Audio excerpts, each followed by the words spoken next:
এদিকে ইস্ট লন্ডনের আলতাবালি পার্কে শুক্রবার দিনভর বিভিন্ন সংগঠনের পক্ষ থেকে প্রতিবাদ সমাবেশ হয়েছে। সমাবেশ থেকে কোটা সংস্কার আন্দোলনকারীদের ওপর হামলা, হত্যা, নির্যাতনের তীব্র নিন্দা জানানো হয়। একই সঙ্গে কোটা ইস্যু নিয়ে দেশের এই পরিস্থিতির জন্য প্রধানমন্ত্রীর রাজাকার বিষয়ক বক্তব্য দায়ী বলেও দাবি করেন কিছু শিক্ষার্থী। বাংলাদেশি ইন্টারন্যাশনাল স্টুডেন্টদের পক্ষ থেকে 5 দফা দাবি নিয়ে বিদেশি মিশনগুলোতে স্মারকলিপি প্রদানের ঘোষণা দেওয়া হয়েছে সমাবেশ থেকে।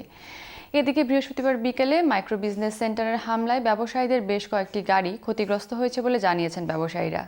একে ন্যাক্কারজনক ঘটনা বলে উল্লেখ করেন তারা। বিস্তারিত জানাচ্ছেন কামাল মেহেদি। কোটা সংস্কারের দাবিতে আন্দোলনরত শিক্ষার্থীদের হত্যা নির্যাতনের প্রতিবাদে বৃহস্পতিবার থেকেই মূলত উত্তাল ছিল ইস্ট লন্ডনের বাঙালিপাড়া। শুক্রবারও আলতাবালি পার্কে একের পর এক বিক্ষোভ সমাবেশ করেছে বিভিন্ন সংগঠন। জুম্মার পর স্ট্যান্ড ফর বাংলাদেশ সহ বিভিন্ন সংগঠন যৌথ সমাবেশ করে। সমাবেশে ইউকে বিএনপি সহ বিভিন্ন রাজনৈতিক দলের নেতাকর্মীরা শিক্ষার্থীদের উপর হামলা, হত্যা নির্যাতনের জন্য সরকারদলীয় সংগঠন ছাত্রলীগ এবং পুলিশ দায়ী বলে অভিযোগ করেন। বাংলাদেশ গভর্নমেন্টকে উদারত আহ্বান জানাচ্ছি যেন এই কোটা পদ্ধতিটা যেন বাতিল করে মানে স্বাভাবিক অবস্থা ফিরে আসে। আমি কমপ্লিটলি নিরপেক্ষ। আমি আসছি শুধুমাত্র স্টুডেন্টদের জন্য, স্টুডেন্টদের রাইটদের জন্য। বেসিকলি কান্ট্রি যদি ডেভেলপ করতে চায় মেধার বিকল্প নাই। এই অনুষ্ঠানে বিদেশে পড়তে আসা বিপুল সংখ্যক শিক্ষার্থী এবং সাধারণ প্রবাসী উপস্থিত ছিলেন। আমরা এই প্রোগ্রাম সাপোর্ট করি, যেহেতু আমরা বাচ্চাই না আসেন, আমরা বাচ্চাদের সেফ করতা। আমরা কোটার সংস্কার চাই, কোটা একদম বাতিল চাই না। কালকে রাত্রে থেকে কোনো ইন্টারনেট কানেকশন নাই, কিছু নাই। বর্তমানে খুবই প্রবাসীরা চিন্তিত। আমরা আমাদের পরিবারের সাথে কথা বলতে পারতেছি না, কোনো যোগাযোগ করতে পারতেছি না। তবে দেশের সরকার এবং আওয়ামী লীগের দাবি, সাধারণ শিক্ষার্থীদের কোটা সংস্কার আন্দোলনে ভর করে দেশে নৈরাজ্য সৃষ্টি করছে বিএনপি এবং জামাত। এ বিষয়ে উপস্থিত শিক্ষার্থীদের দৃষ্টি আকর্ষণ করলে তারা বলেন, যেদিন থেকে ক্ষমতা দখল করছে এদিন থেকেও তারা বিভিন্ন লাগান সব রাজনৈতিক দলের তারা ব্লেম দিয়া। এ সময় আলতাবালি পার্ক এবং আশপাশের এলাকায় বিপুল সংখ্যক পুলিশের উপস্থিতি ছিল লক্ষণীয়। শিক্ষার্থীরা বললেন ওনারা এই সংস্কার আন্দোলন নিয়ে আলোচনায় বসার আগে যেসব শিক্ষার্থী, সাধারণ শিক্ষার্থী নিহত হয়েছে, নির্যাতিত হয়েছে, তাদের বিষয়ে তাদের বিচারের দাবিটি ওরা আগে সামনে নিয়ে এসেছেন এবং এই কোটা সংস্কারের আন্দোলনটি ভিন্ন খাতে প্রবাহিত হওয়ার জন্য এই সাধারণ শিক্ষার্থীরা প্রধানমন্ত্রীকে দায়ী করেছেন। প্রধানমন্ত্রীর একটি বক্তব্য এই কোটা সংস্কার আন্দোলনকে ভিন্ন খাতে নিয়ে গেছে বলেও তাদের দাবি। শিক্ষার্থীরা দৃঢ়ভাবে বলেন, এতগুলো লাশের উপর দিয়ে সরকারের সাথে আলোচনা যাবে না। কোটা সংস্কার দাবিতে অনড় আন্দোলনকারীরা।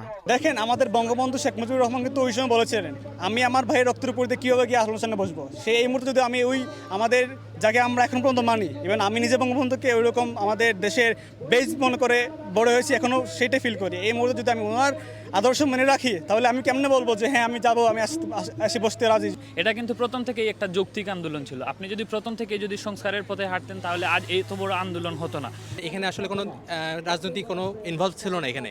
কিন্তু যখন এখানে আমাদের ছাত্র ভাই বোনদের রাজাকার বলে সম্বোধন করা হয়েছিল, রাজাকারের নাতিপতি, সেই তখনই আসলে এই আপনার যেই আন্দোলনটা আরও জোরসোর হয়েছে।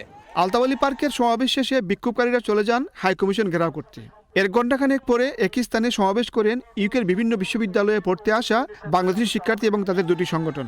মিছিলের স্লোগানে বিক্ষোভ করার সময় তারা 5 দফার দাবি উত্থাপন করেন।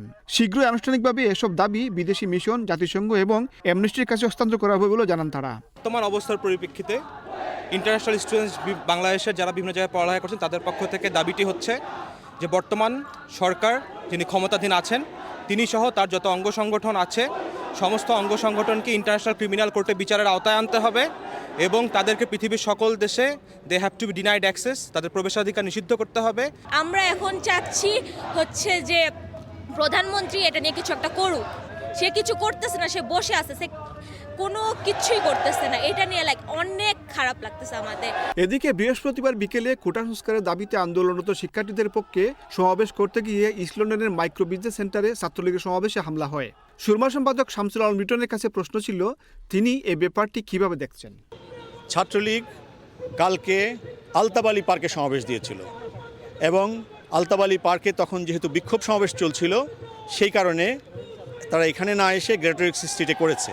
যে প্রতিবাদটি হয়েছে এবং যে বিক্ষোভটি হয়েছে সেটি বিক্ষুব্ধ জনতার স্বতঃস্ফূর্ত প্রতিক্রিয়া ছাড়া কিছু নয়। কারণ যখন সরকারি গেস্টাপো বাহিনী যখন নির্বিচারে মানুষ খুন করে, ছাত্র খুন করে, তখন প্রবাসীরা ছাত্রলীগ নামধারী গেস্টাপো ফোর্সকে যেখানে পাবে সেখানে প্রতিরোধ করবে, যেমনিভাবে পাকিস্তানের পক্ষাবলম্বনকারীদেরকে সারা পৃথিবীতে বিভিন্ন জায়গায় কিন্তু প্রতিরোধ করা হয়েছিল। তবে হামলার প্রত্যক্ষদর্শী এবং এই হামলায় ক্ষতিগ্রস্ত ব্যবসায়ী সাংবাদিক মুসলেহুদ্দিন আহমেদ বললেন, এটা ন্যাক্কারজনক ঘটনা। ব্রিটেন গণতান্ত্রিক দেশ, মত প্রকাশের অধিকার আছে সবার। গত 30 বছর ধরে আমি 30-35 বছর ধরে দেশে থাকি, প্রত্যেকের জায়গা থেকে শান্তিপূর্ণ সমাবেশ করছে। এটা গণতান্ত্রিক দেশ, সবে করতে পারে, এটা করার সুযোগ আছে। কিন্তু এইভাবে আইয়া আক্রমণ করা এটা কোনোভাবেই মানিয়ে নেওয়ার যুক্তি নাই, এবং আমি মনে করি যে আমরা সংশোধন হওয়া উচিত এখনও। আর আগামীতে হয়তোবা এই দেশে থেকেও তারা চিন্তা করবো যে কীভাবে এইগুলা নিবারণ করা যায়। কামাল মেহেদি, চ্যানেল এস নিউজ, লন্ডন।